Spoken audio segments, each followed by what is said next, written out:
Buenas tardes, Carla Muchas Richeri, gracias. desde allí. Gracias. Muy buenas tardes. Vamos a otro tema. El presidente electo, Alberto Fernández, sale de gira en su carácter de presidente electo por primera vez. México estará visitando este sábado y se va a encontrar, por supuesto, con el presidente mexicano, Andrés Manuel López Obrador, y con un importante empresario, el empresario más rico de América Latina, Carlos Slim. Estamos en comunicación con el politólogo mexicano David Gómez Álvarez. Muy buenas tardes, David. Muchas gracias por atendernos. Al contrario, muchas gracias por la llamada. Saludos desde México. David, queremos tener en claro cuál es el perfil de Andrés Manuel López Obrador.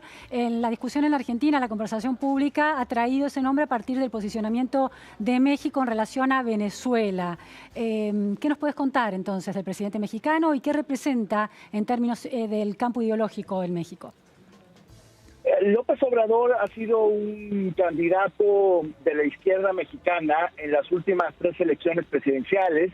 Hay que recordar que en 2006 estuvo muy cerca de ganar, apenas superado por 1/4 de punto porcentual por el expresidente Felipe Calderón de centro derecha, después superado por un margen mayor por el expresidente centrista Enrique Peña Nieto del PRI, y finalmente prevaleció y triunfó en esta elección con un amplio margen por un nuevo partido político llamado Morena, que es Movimiento de Regeneración Nacional, que desde luego es de centro izquierda, que en realidad es un populismo ecléctico, un tanto difícil de definir ideológicamente, porque tiene, digamos, postulados y aliados tremendamente conservadores, como el Partido Encuentro Social, que va en la coalición ganadora del presidente, que es un partido evangelista conservador de derecha que se opone a temas como el aborto o la legalización de la marihuana o se pronuncia en contra de los matrimonios igualitarios, y al mismo tiempo tiene también en su coalición a, digamos, militantes y políticos de la izquierda histórica del Partido Comunista, del Partido Socialista Mexicano.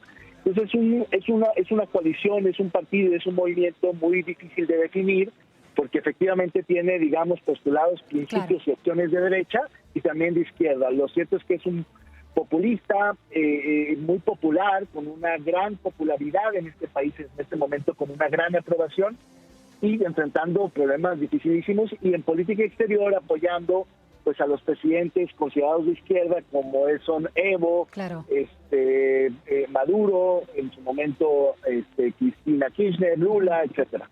En relación al tema económico, que es un tema que atraviesa los dilemas macroeconómicos que atraviesa América Latina, ¿cómo es la situación de México y cómo es visto la gestión de López Obrador en este sentido?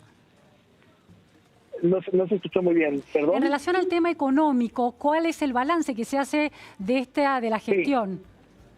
Pues ha sido una gestión complicada porque México enfrenta inicialmente una desaceleración económica que está por convertirse en una recesión económica que podría derivar en una crisis económica y que no sabemos cuáles sean las posibilidades que esto suponga para el caso mexicano.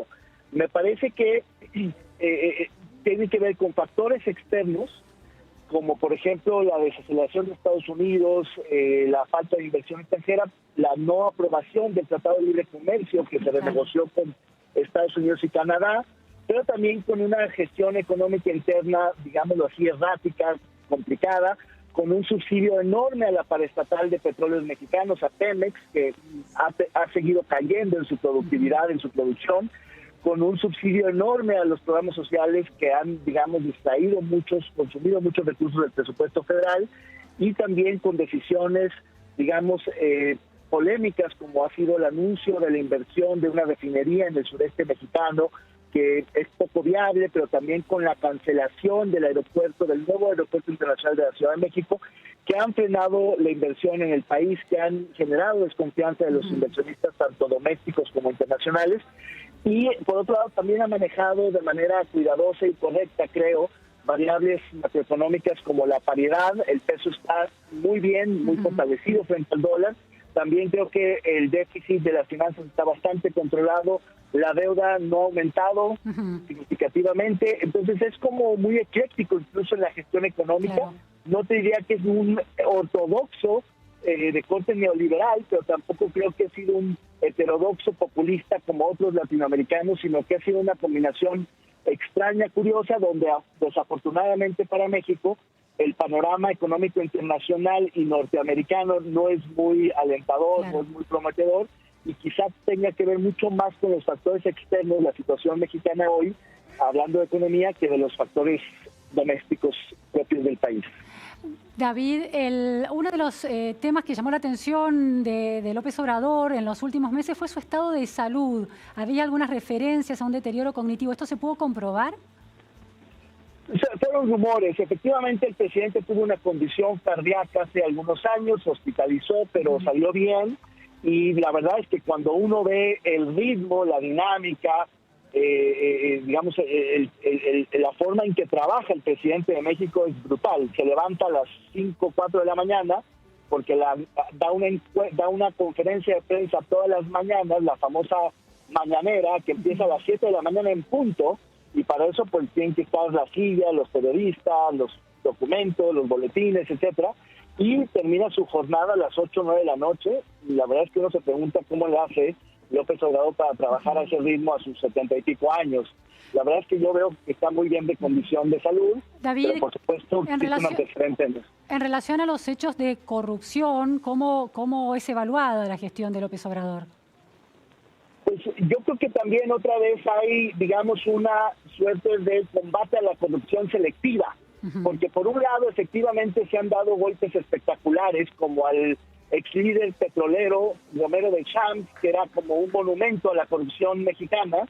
También se han, digamos, perseguido y encarcelado a exfuncionarios de la administración del expresidente Peña Nieto, que fueron profundamente corruptos. Pero por otro lado, no se está investigando, por ejemplo, al director de la paraestatal de la eléctrica mexicana, que también ha sido señalado por tener propiedades que no puede justificar ni explicar cómo las adquirió. Y también hay otros, digamos, peces gordos o señalados o personajes que han estado envueltos en escándalos de corrupción que el presidente ha decidido exonerar, simplemente porque colaboran con su gobierno o son cercanos a él. Entonces, creo que se ha hecho más que en otras administraciones anteriores, pero creo que ha sido de forma selectiva y discrecional. David, y última cuestión, otra de los encuentros que va a tener el presidente electo Alberto Fernández en México es con Carlos Slim, considerado el empresario más rico de América Latina. ¿Quién es Carlos Slim? Y no solo de América Latina, es uno de los 5 hombres más ricos del planeta. Él era un corredor de una bolsa, una casa de cambio en los 80s en México, y a través de una serie de inversiones y socios logró comprar Teléfonos de México cuando se privatizó de ser una paraestatal a convertirse en una empresa privada, y a partir de ahí ha hecho muchos negocios no solo en telecomunicaciones, sino también en comercio, en inmobiliarios, en infraestructura.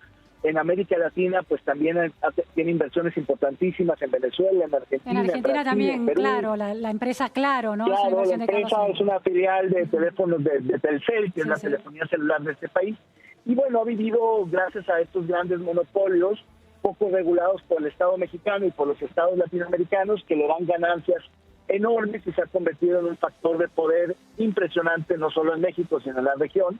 Y por eso puede ser noticia igual que como si se reuniera con un presidente o un alcalde o un gobernador. Claro. Y última cuestión, David, ¿qué expectativas hay en México en relación a la llegada de Alberto Fernández? ¿Qué se dice en los medios y en la opinión pública?